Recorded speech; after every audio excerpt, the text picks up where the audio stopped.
to be here.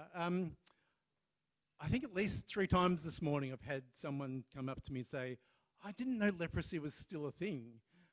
And if you saw the banner in the back corner there, you'll know that that's something actually we get told a lot. People ask us, oh, is leprosy still a thing? I thought that was sort of that ancient disease that no one gets anymore. It was just a biblical thing.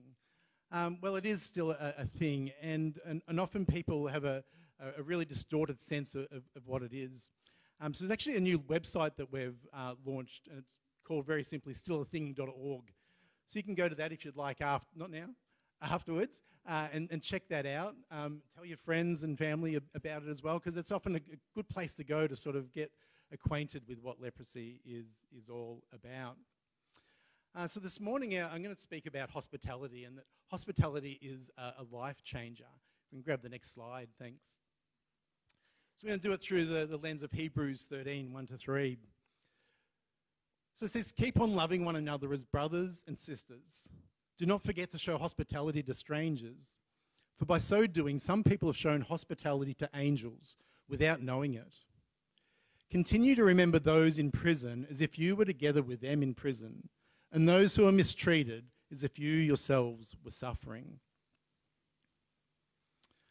I love these verses. I think we can get so much out of it, and if we consider it as sort of each verse building on top of the next, I think we can get quite a lot out of it. So if we can grab the next one, there should be some photos that come up with the previous slide, I think.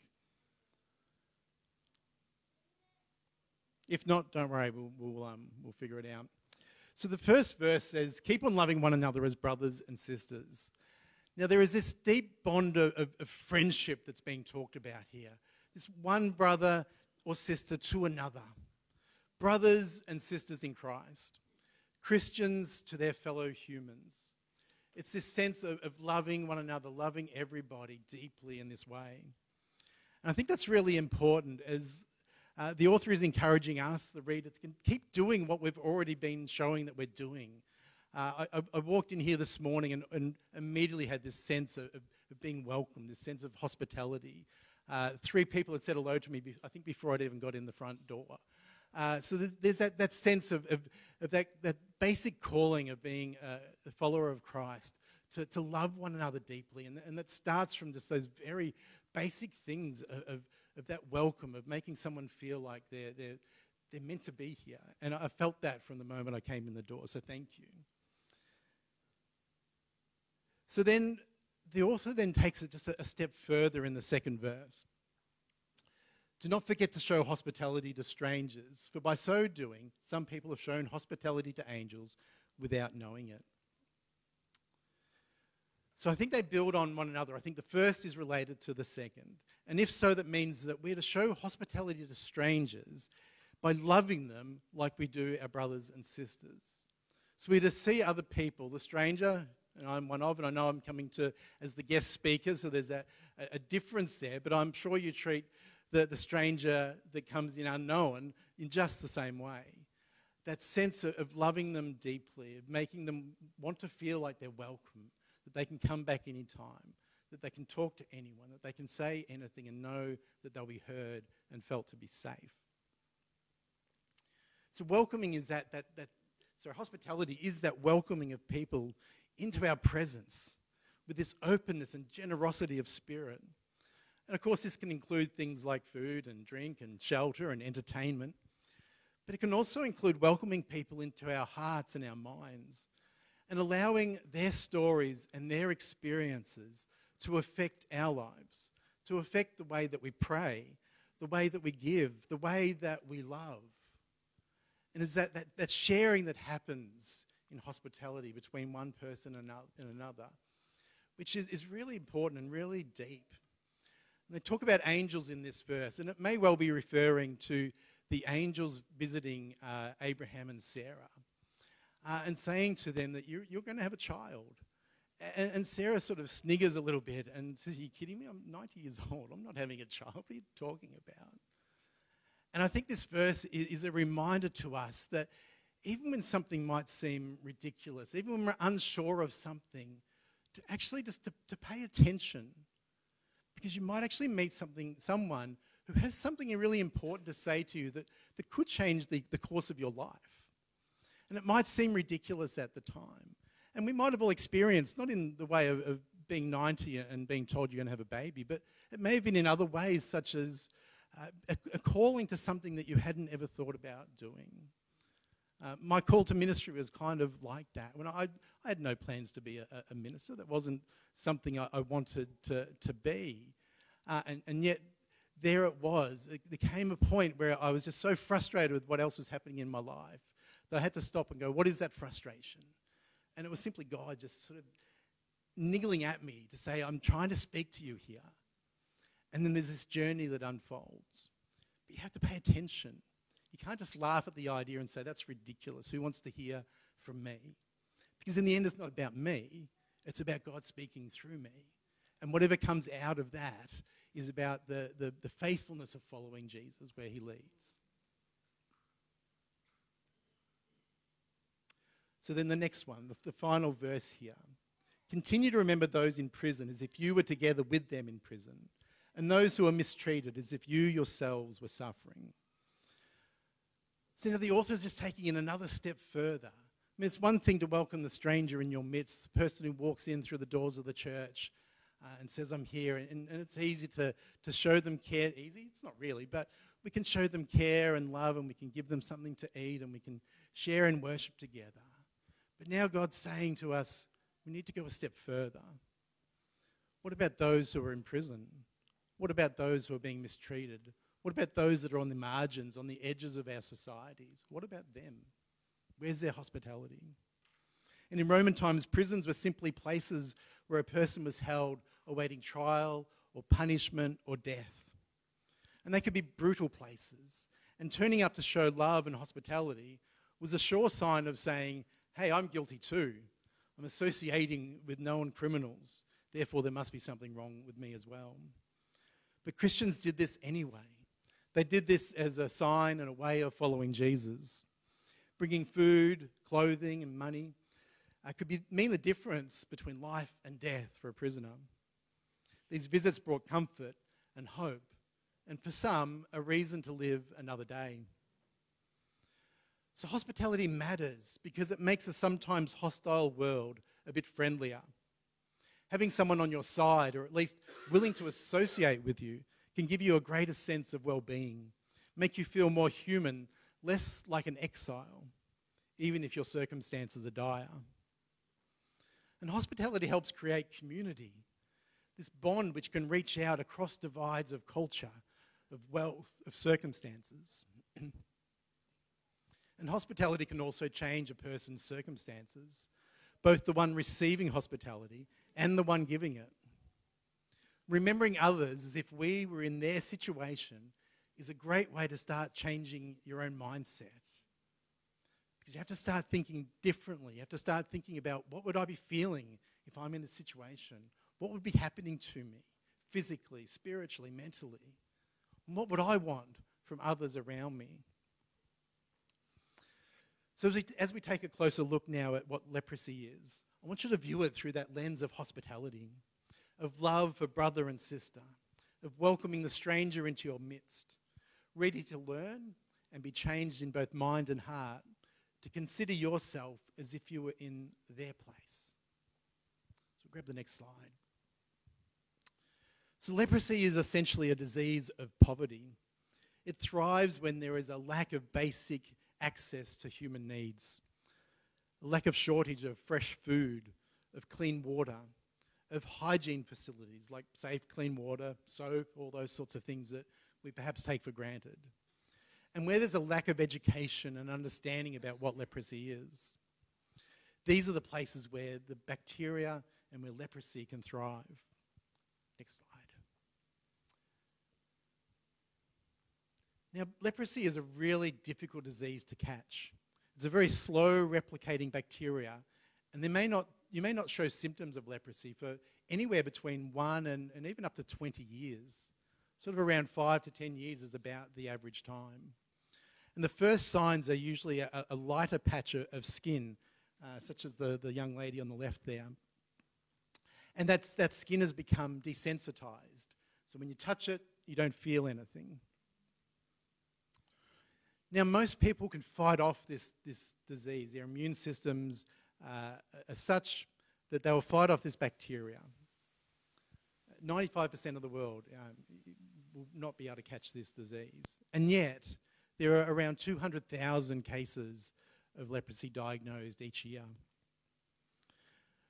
Left untreated, leprosy causes great damage to the hands and the eyes and the feet. Now, in the hands, there is this paralysis of the nerves, of the ulnar nerve and the median nerves. And the muscles and the tendons and the skin become stiff.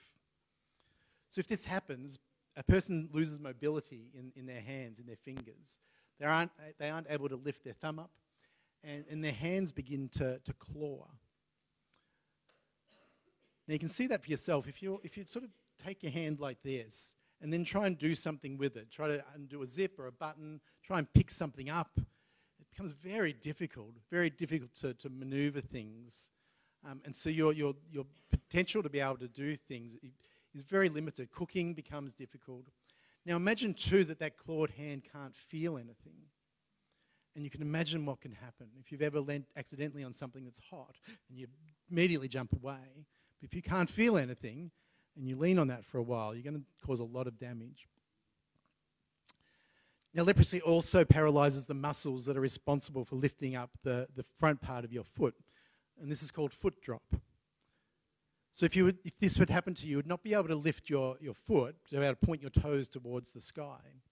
Now, normally when you're walking, it's always weird when you start thinking about walking, but you go heel, toe, and you can move forward, and it's all good. You can go back, you can go sideways, you can do all sorts of things.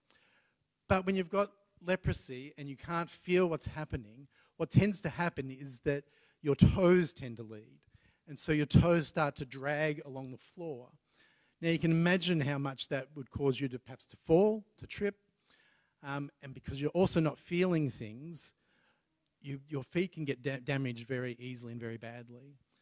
Now if you're living in a place that is perhaps rural and has great poverty, you may not have access to things like shoes.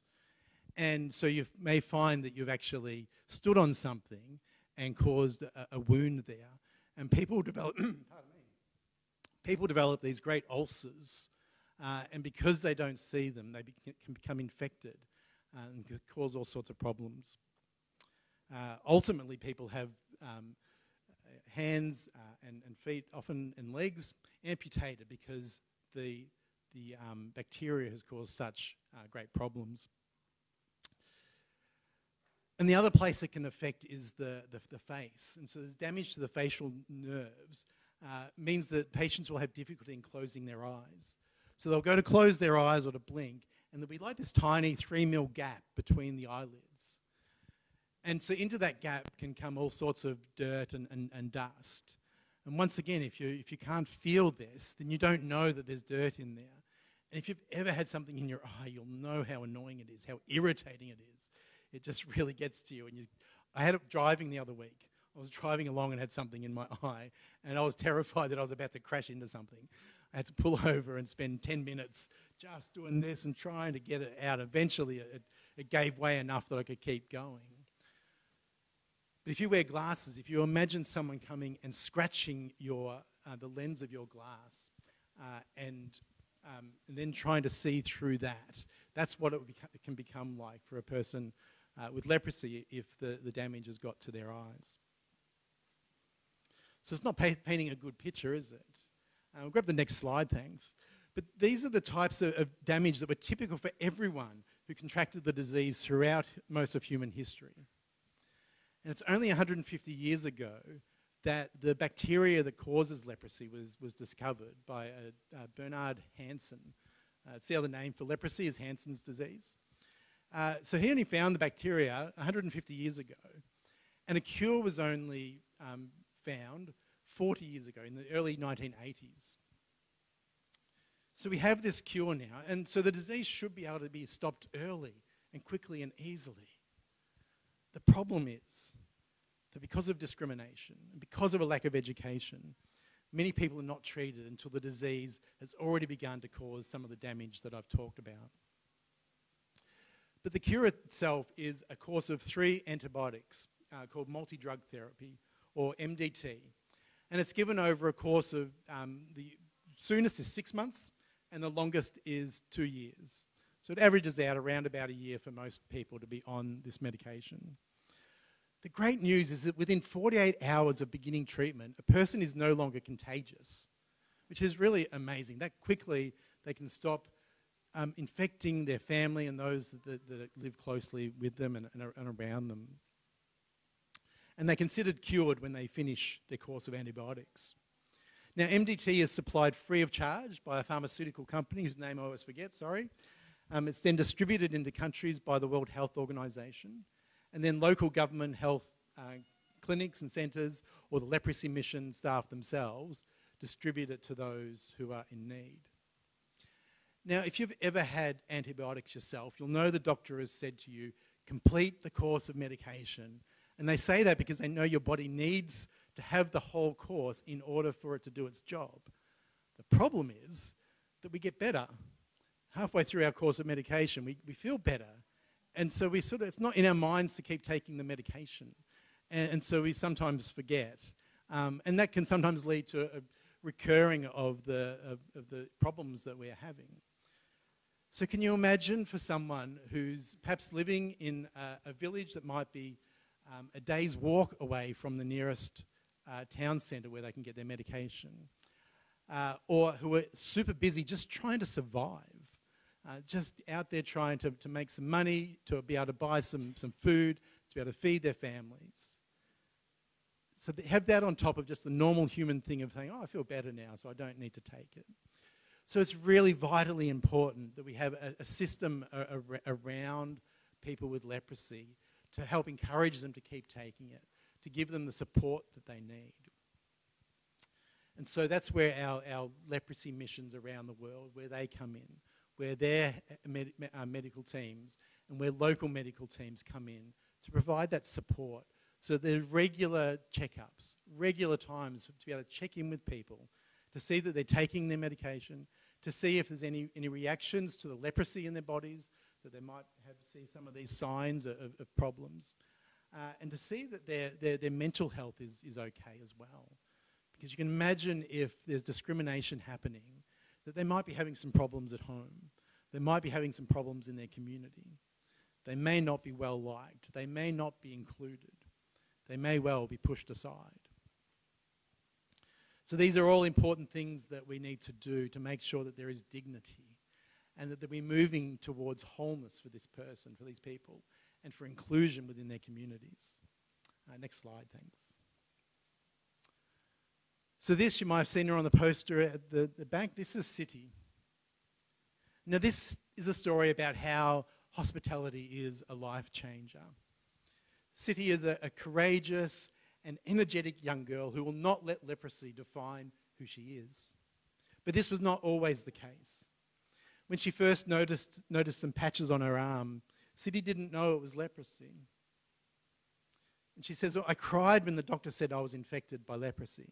I was afraid of people noticing me. I told people the patches were from hot water hitting my skin. So immediately she started hiding. She started hiding who she was. She started hiding this disease because she was afraid. And so she became depressed. She became gloomy and quiet. Absolutely not her normal self. And you can see the patches on her arm there. And you can see by the way she's holding her hand that her hand has started to claw. So she's already suffering some of the consequences of leprosy in her body. The video I'm going to show you now is City on her way to wholeness. And you will see a much different person than the one I just described. She is speaking in Indonesian, so you will need to read the screen, I'm sorry. We haven't got a voiceover for this one. But it's well worth a look. And you will see in this video that having a supportive community that has learned how to show hospitality and how to show love has allowed City to thrive. You might even pick up during it, and it might sound like they're being actually quite a bit mean to her, but they're actually telling her to slow down because she's on medication and she needs to actually just chill out a bit and actually let the medication work most effectively. But she's young and she's feeling strong and healthy and she wants to be out there and living her life. So you might pick up on that. So if you do, don't be thinking, oh, that's a bit mean. It's actually, they're actually trying to get her to 100% as quickly and as best they can. So we can grab that video, please.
there's lots of things we could talk about in that video, but if you have questions about it, come and chat to me afterwards. But I just want to bring up one word that they use in there, desaku, and that leads us nicely into our next part, because desaku means my village.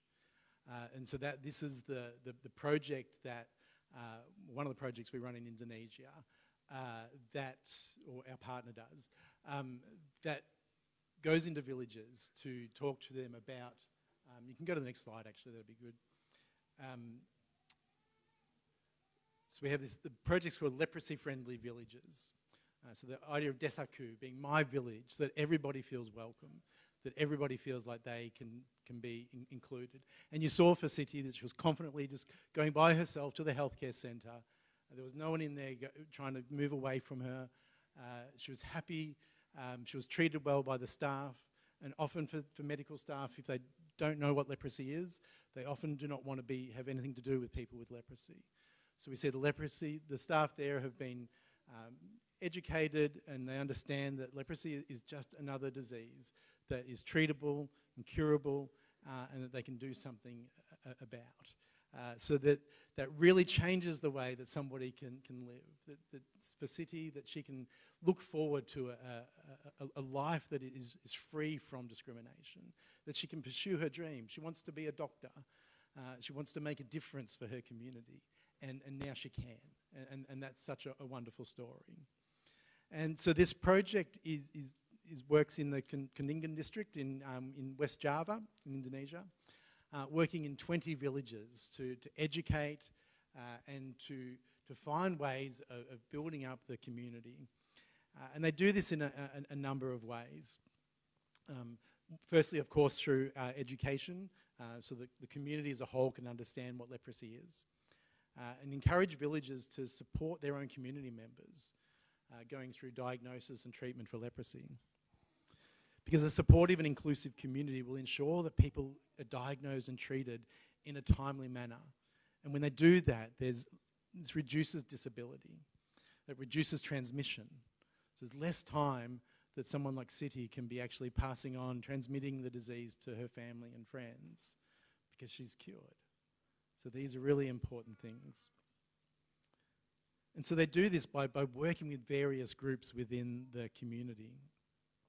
They work with healthcare workers to teach them about leprosy, to teach them against false beliefs regarding leprosy, things like that they have cursed blood or that they've sinned against a god, things like that which go back thousands of years through various cultures. And so these are big and difficult things to shift at times. They work with people with leprosy themselves so that they can learn how to advocate for their own rights, so that they can establish forums to be able to raise concerns in the community, and so that they can access their own care and treatment. They work with influential community members and village leaders so that they can encourage involvement in screening camps that they have, so that they can train them, so that they can spot leprosy, so that they can understand the importance of having leprosy brought up for budgets in the community, and so that they can plan for things in the future. The same with local village governments, so that they can advocate to those governments for leprosy budget and to support them to replicate this model in other villages. So it doesn't just happen in one place or in these 20 villages, but that we can continue to spread out and encourage other villages to grow and become more inclusive. And they work with community-based organisations to advocate and lobby for change. So these might be groups of people who have disabilities.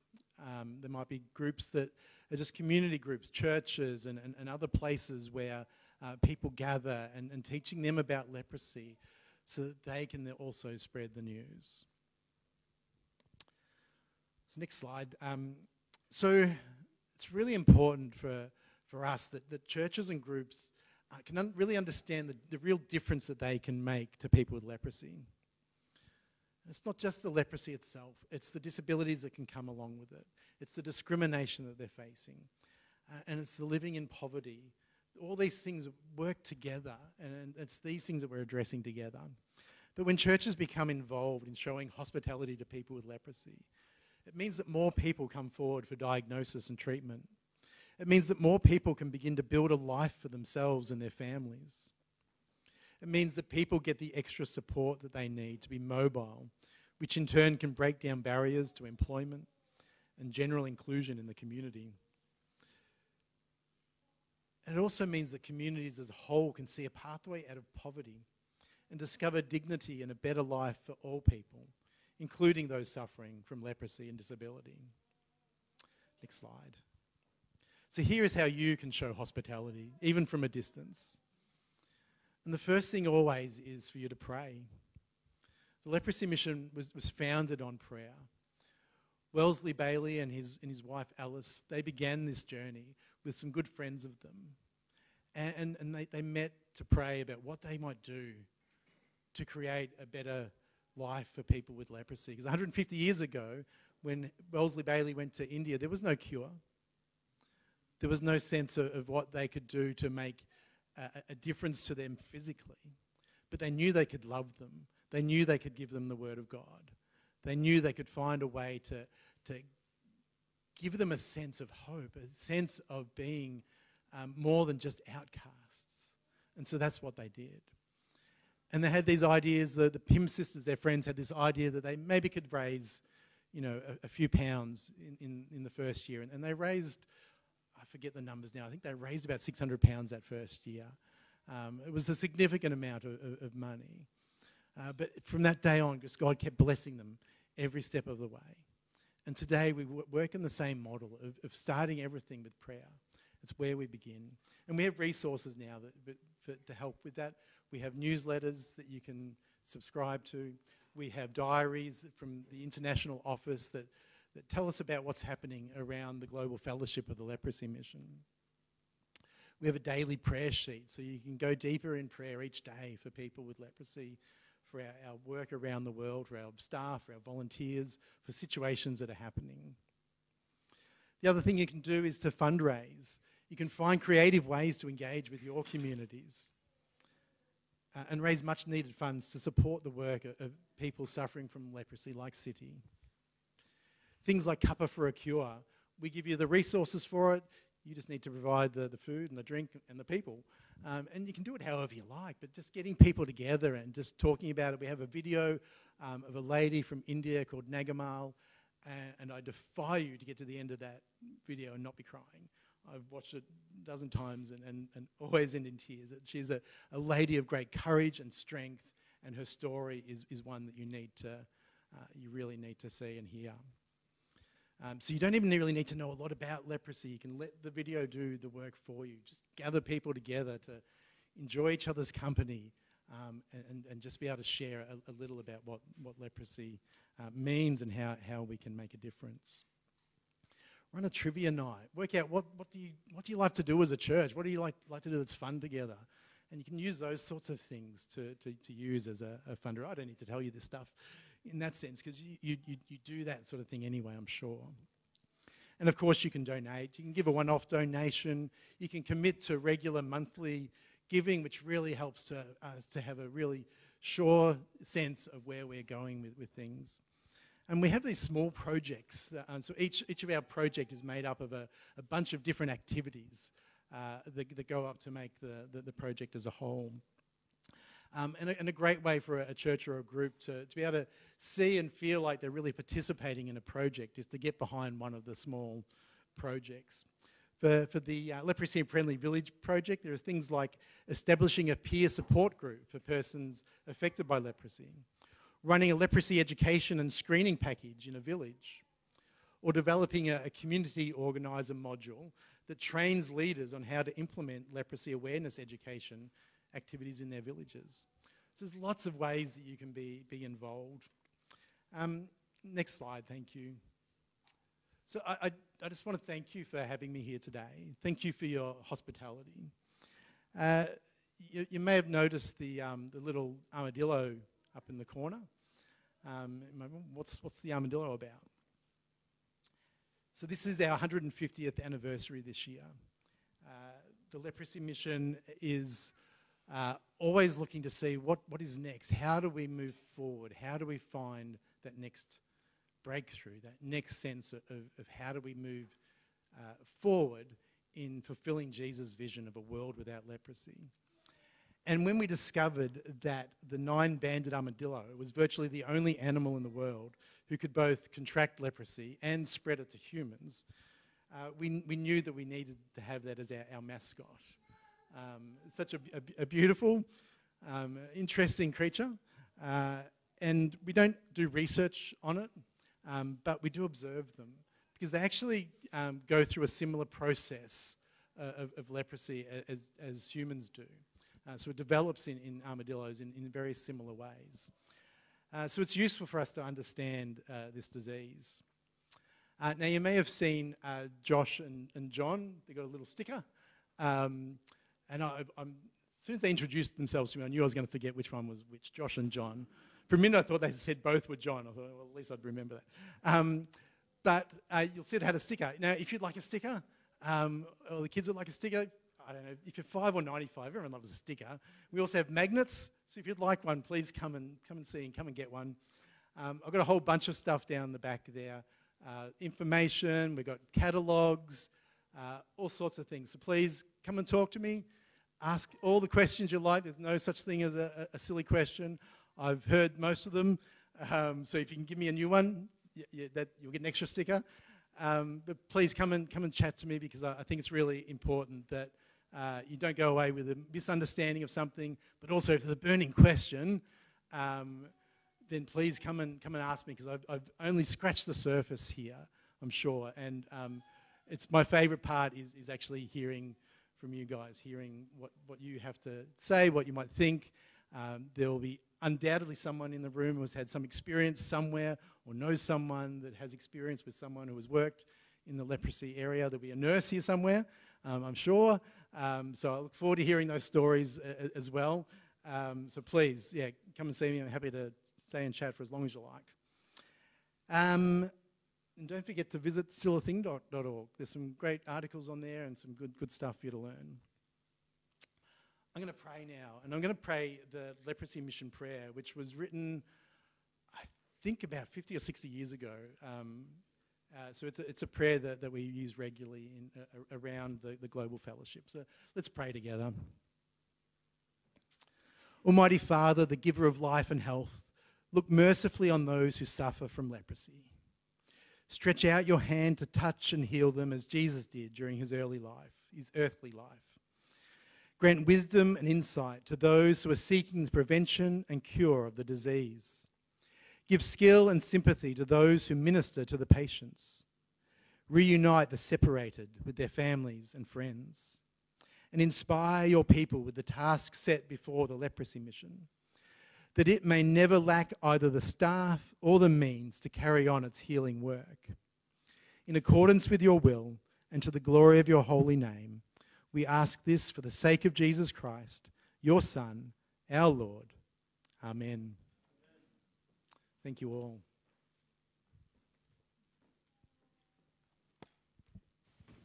Tinkle in the background for us.